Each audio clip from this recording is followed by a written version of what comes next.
Hey everyone, we're here in the Cape Winelands of South Africa, and in this video, we're going to give you a full travel guide of the area. So hope you enjoy it.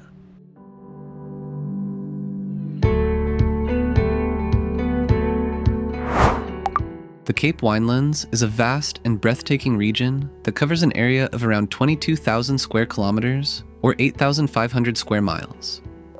It encompasses a diverse collection of districts, including the iconic Stellenbosch, the rugged Drakenstein, and the high-altitude Witzenberg.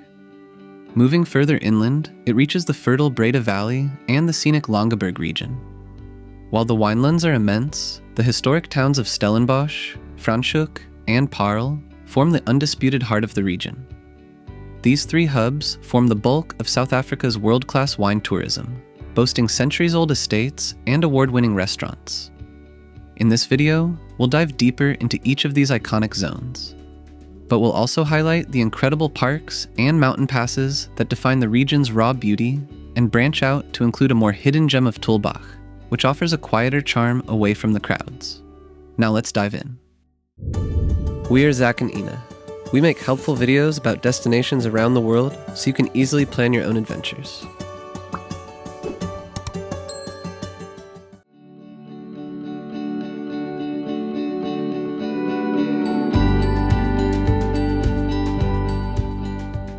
Our first stop is Paarl, the largest town in the Cape Winelands. Located about 60 kilometers or 37 miles northeast of Cape Town, it's an easy 1-hour drive from the city, making it a very accessible gateway for a day trip. The region is world-renowned for its heritage and diverse wineries, and we spent our time exploring some of its best offerings. We really enjoyed Avondale Wine, a family-run estate that's famous for its commitment to organic and biodynamic winemaking. We also stopped at Fairview, which is known for its on-site goats and the chance to indulge in their artisanal wine and cheese pairings. Another highlight was Vreemensfontein by Vondeling Wines. We had a romantic dinner here at their panoramic restaurant called Scape, which serves Mediterranean-inspired dishes. The sunset and views from their terrace are absolutely stunning.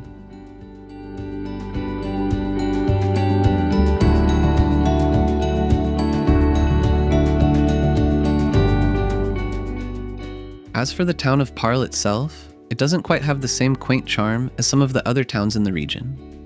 In fact, it has a bustling main road that stretches for kilometers right through the heart of it, which can make it feel quite congested. The real beauty of this area lies above the main road, at the Paarl Mountain Nature Reserve. Known for its massive rounded granite outcrops called Paarl Rock, it offers a range of different hiking trails and panoramic views of the entire Drakenstein Valley.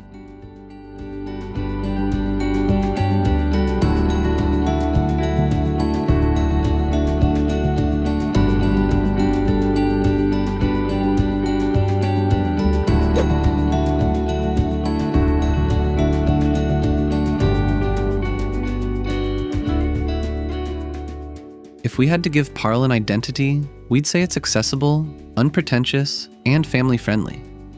It's the perfect destination for those who want world-class wine and food without the formal atmosphere.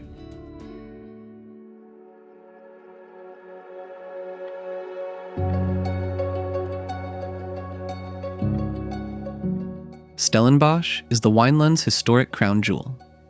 Located about 50 kilometers or 31 miles east of Cape Town, it's a quick 1-hour drive that transports you into a world of oak trees and whitewashed Cape Dutch architecture. Of all the towns we visited, this one was our absolute favorite. Since it has a university at its center, there's a youthful and vibrant energy here, yet the town manages to stay relaxed rather than overwhelming. You'll find the streets packed with coffee shops, trendy boutiques, and great restaurants. Church Street in particular is a total vibe, and the perfect spot for an afternoon stroll.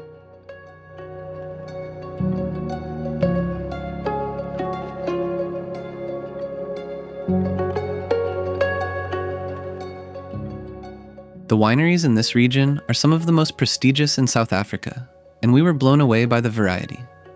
We spent an evening at De Laer Graaf, which offers some of the most beautiful mountain views in the region. For a more laid-back afternoon, we loved the picnic lunch on the sprawling lawns at Boschendal, and we were charmed by the distinct Italian look and feel of Waterford Estate, where we paired a cellar tour with a delicious charcuterie platter. We even caught a movie night under the stars at Blauwe Klippe, which was a really unique way to experience a wine farm.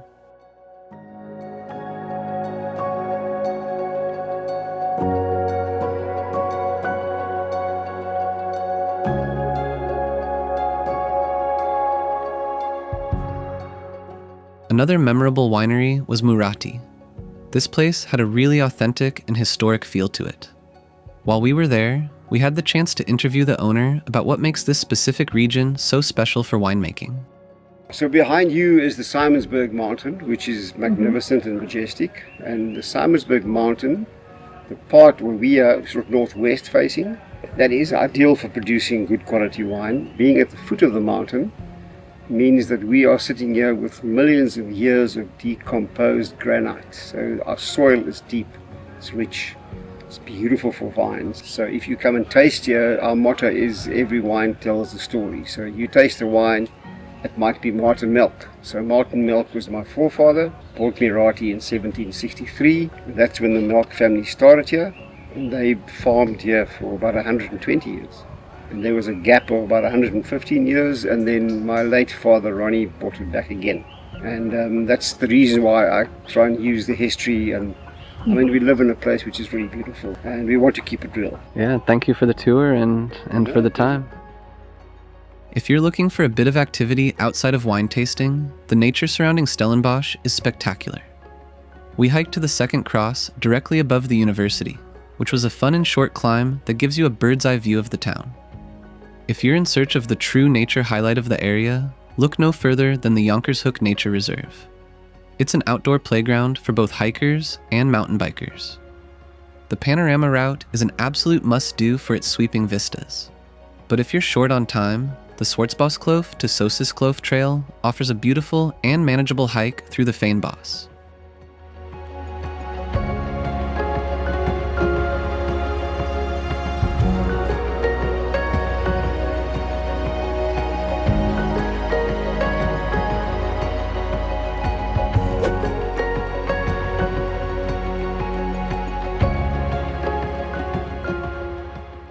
If we had to define Stellenbosch, we'd say it's the perfect mix of heritage and high energy. It's the ideal destination for travelers who want it all. World-class dining and sophisticated estates, balanced by a lively atmosphere and some of the best nature trails in the Western Cape.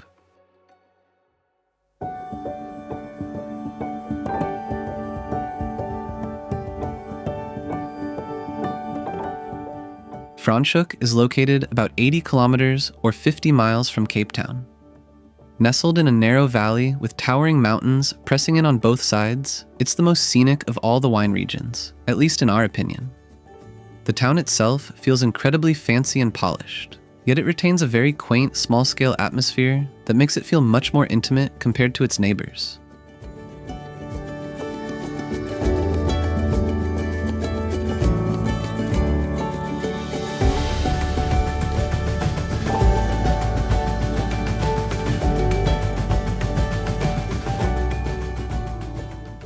What truly makes Franschhoek unique is the wine tram.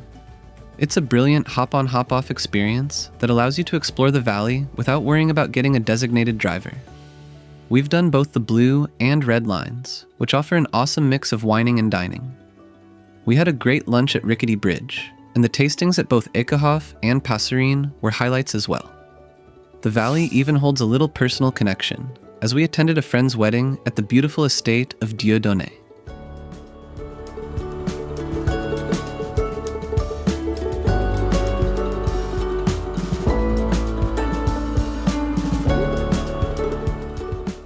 For those who want to balance the indulgence with a little activity, the Montrachel Nature Reserve is the place to be. You do need a permit to enter, but you can easily grab one online before you arrive. From the entrance, there's a range of incredible hikes to choose from. We tackled the moderately challenging Uitkijk Trail, which rewarded us with some impressive valley views.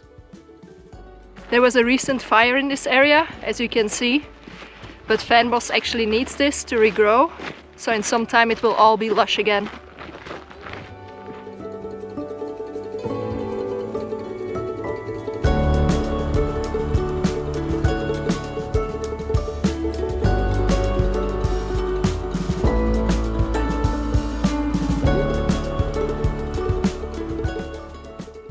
Even if you aren't in the mood for a full hike, it's definitely worth driving up the winding road to the Franschhoek Pass lookout point just to soak in the scale of the valley from above. If we had to sum up Franschhoek's overall vibe, we'd say it's the peak of sophistication and serenity. This is a great place for travelers with a bit of extra budget who want an exclusive, peaceful experience where world-class gastronomy and natural beauty meet.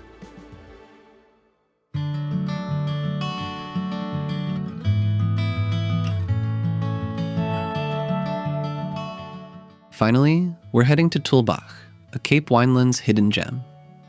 Located about 120 kilometers or 75 miles northeast of Cape Town, it's a bit further out than the other hubs, but that's exactly what makes it so special. The journey there is half the fun, especially if you take a detour through the Bainskloof Pass. It's one of the most scenic drives in the country, winding through rugged cliffs and offering dramatic views before you drop down into the valley.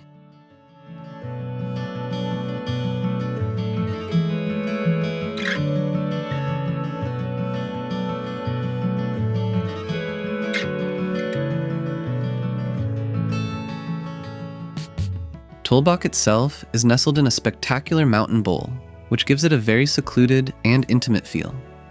We loved exploring the historic church street in the town center. It's famous for having the highest concentration of national monuments on a single street in South Africa, with beautifully restored Cape Dutch architecture that makes you feel like you've stepped back in time.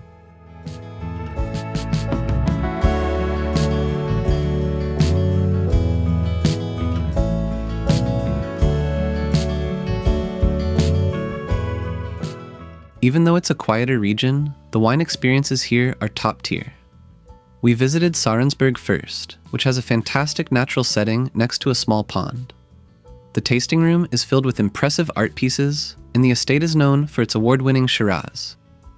If you're a fan of bubbles, you should make a stop at Twee Jonge Gazelle. They produce the famous Krona sparkling wines, and doing a tasting of their MCC is definitely a must. For a bit of adventure, we rented bikes to ride through the valley and visit the different farms. It's a beautiful way to take in the landscape, but you should keep in mind that the valley is hillier than it looks.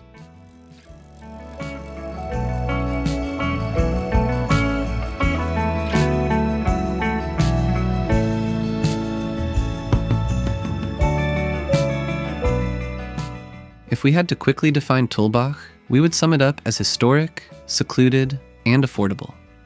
It's the perfect destination for the off-the-beaten-path traveler who wants to trade the crowds for an authentic escape.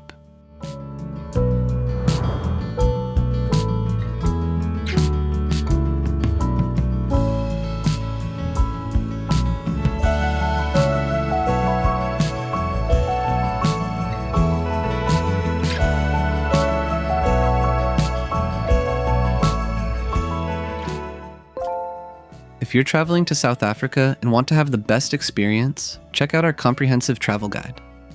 After spending 6 months exploring the country across 3 different epic journeys, we've distilled every insider tip and breathtaking location into one interactive map. The guide offers curated itineraries and clickable markers featuring activity details, accommodation stats, and local viewpoints. To access it, simply scan the QR code on the screen or click the link in the description below the video. We'll catch you on the next adventure.